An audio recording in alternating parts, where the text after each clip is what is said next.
So do you have an author or authors that whenever they put out a book, you just automatically buy it? You don't even need to know what it's about, read the synopsis, you just buy it? Well, that's the topic of today's video, my auto-buy authors. So I've been thinking about this for several weeks, ever since my friend Theo over at Rekindled Reader posted a video with this topic. When Theo posted his video, besides one obvious answer right here, I really didn't know who my auto-buy authors were. So I've been thinking about it, and then I decided I'd shoot a video for it. So if you like this topic, or even if you don't, go check out Theo's original video. I've posted it in my description below. Theo is a longtime subscriber to this channel. I think he's been here since we had like 20 subs. And is a longtime supporter. He just started his channel and he's absolutely killing it over there. So if you want a really good booktube channel that's just in the process of getting started, go check his videos out. So I have 6 of them, kind of. So I have 3 authors that I've read absolutely everything that they have written. And whenever they put out a book, I don't need to know what it's about. I'm going to buy it because I love these authors so much. Then I have 2 more authors that are kind of new to me, but I've read enough to realize that I love what they do. I will get caught up and read everything that they've written, and then at that point, I'll continue to just buy whatever they put out. And then I have 1 more at the end that's an author with an asterisk. So let's get started with the 3 that I've read everything and I just want more. Starting with the obvious choice of Stephen King. So Stephen King is an auto-buy author for me. Has been for decades. I've been a huge fan of King ever since my grandmother handed me Thinner, which was one of his Bachman books when I was 13 or 14 years old. So I've been one of his constant readers, as he calls us, for decades. The reason I like King most is he is just first and foremost a great storyteller. Whatever the setting is, whatever he is telling the story, what genre he is in, it doesn't matter to me. I just love it. And he encompasses a lot of genres. He has a lot of magical realism, he has a lot of horror, he has some historical fiction, he has some crime fiction, he has some fantasy. I don't care. I even love his nonfiction stuff. So whatever King puts out, I will always buy it. He has another one coming out, I think, in September. It's already on pre-order. I can't wait. That one's in the fantasy genre, but it wouldn't have mattered. He could be writing a shopping list and I'd probably buy it. So King's my first auto-buy author. My second auto-buy author is Michael Connelly, who writes crime fiction. Now, you've probably heard me talk about Connelly quite a bit on this channel because every time he puts out a book, I read it and I gush about it. Every time I do an author list, I gush about Connelly because he is the most consistently great author I've read in any genre. He is just truly fantastic. I thought about Connelly a couple weeks ago in the most odd place. I was watching the NFL draft. So stay with me here. And they were talking about, the commentators were talking about different players' ceilings versus their floors. And I thought about Connelly because if you use that analogy, Connelly's floor is sky high.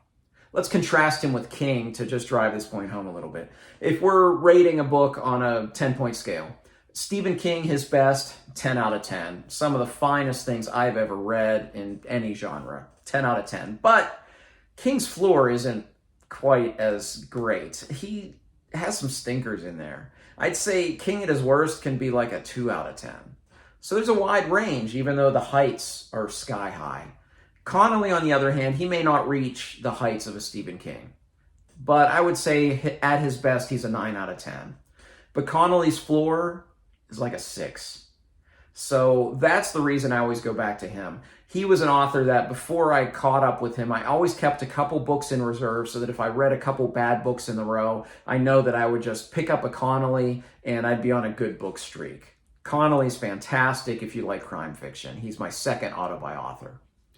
My third auto-buy author is an author that is probably the most obscure name on this list, and that is Justin Cronin. Cronin's only written 5 books. He's most famous for The Passage, which then had 2 sequels, and it's as fine of a trilogy of speculative fiction as I've read anywhere. He also wrote a book of connected short stories called Marion O'Neill, and he wrote a book called The Summer Guest, which I consider the great American novel. The thing about Cronin's writing for me is that he just causes visceral reactions for me. He's written 5 books, 3 have made me cry, and one of them, The Passage, the last line of the book, I literally felt like somebody punched me in the stomach.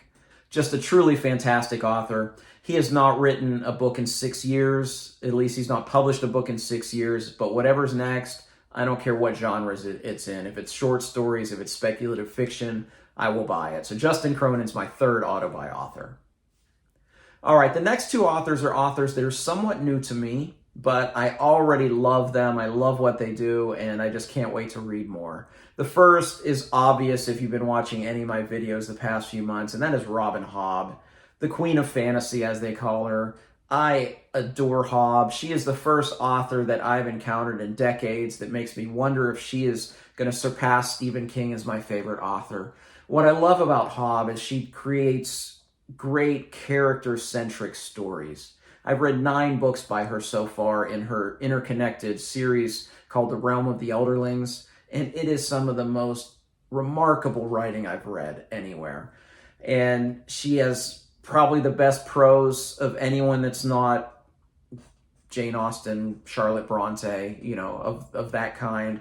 And I just adore what she does. She really makes you connect with these characters. But what I like about Hobb is a lot of times people say that Hobb's stories are a slow burn or it's slow paced or whatever. I've read slow paced books. I don't consider her books slow paced. The plot moves slow, but when she is giving you so much more, it's not a slow book. She's giving you depth of character. She's giving you meaningful world building. So when people say that her books are slow, yes, they're not jam-packed action. However, she gives you so much more, and that's why I love her as an author. So Robin Hobb, I have a lot of work to do with her. I still have another 7 books plus a short story series in the Realm of the Elderlings, some other books by her, and then another back catalog where she wrote as Megan Lindholm, which is actually her name, Hobb being her pseudonym. So I have a lot of work to do. I'm not going to hurry it, though. I feel like her books are like a meal from a gourmet chef, so I don't want to eat one right after another. So I'll read some Hobb this year. I'll finish Realm of the Elderlings, take a break, and come back to her next year. But Robin Hobb is an auto-buy forever. All right, my next auto-buy author of an author that I have just kind of recently discovered, that's Joe Abercrombie. Joe Abercrombie is known as Lord Grimdark because he is kind of the pinnacle of the grimdark subgenre of the fantasy genre. He has something in common with Hobb, and that's the reason I love him, and that's his colorful characters. He creates some of the most interesting characters with such depth. Most of them are of the morally gray type. Sometimes they're morally gray and they're trying to do better, but they are just so vivid in my mind.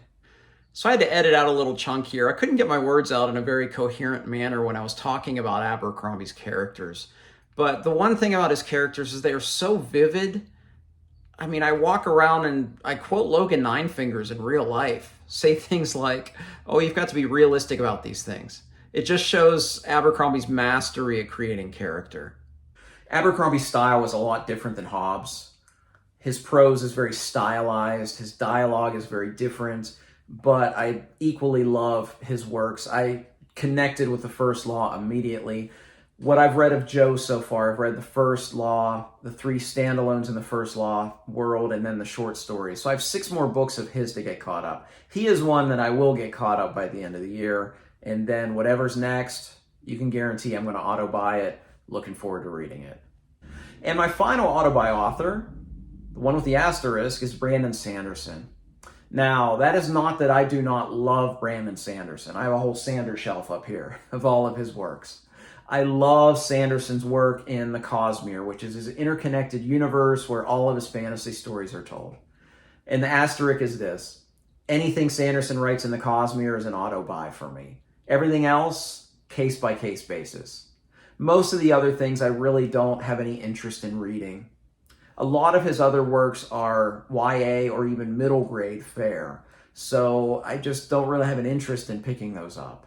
But the minute a Cosmere novel is announced, I'm ordering it. Lost Metal, Wax and Wane #4 is out in November. I've already pre-ordered that. When I found out his Kickstarter, 3 of the 4 novels that you get in that Kickstarter are the Cosmere, sign me up. I got those premium hardcovers on the way next year. So Sanderson is kind of an auto-buy author. There's just a few things of his that I will skip along the way. But those are my 6 auto-buy authors. I would love to hear who yours are. and why they're an auto-buy author for you. I hope you enjoyed this video. Once again, Theo, thank you for the great topic here. Everybody go check out Theo's channel at Rekindled Reader. He's doing great stuff over there. You can also follow me on Twitter and Goodreads if you want to interact with me a little bit more.